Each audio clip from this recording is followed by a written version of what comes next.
સુરતમાં ઇજનેરની ઓફિસમાંથી 70,000 રૂપિયા મળી આવ્યા। નાયબ કાર્યપાલક ઇજનેર લાંચ લેતા ઝડપાયા છે।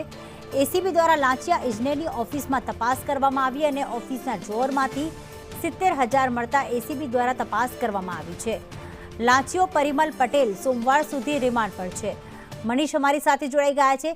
મનીષ, એસીબીને શું કોઈ બાતમી મળી હતી તેના દ્વારા તપાસ કરવામાં આવી કે પછી પહેલાથી શંકા હતી આ ઇજનેર ઉપર?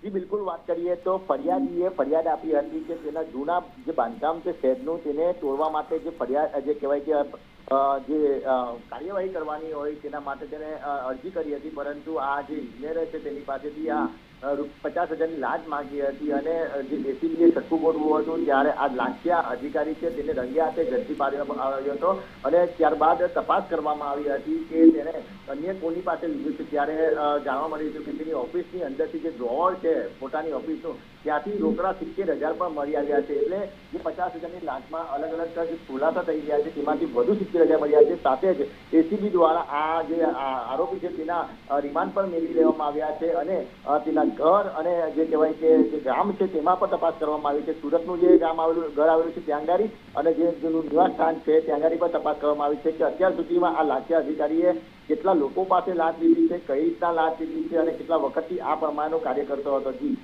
આભાર મનીષ તમામ વિગતો માટે।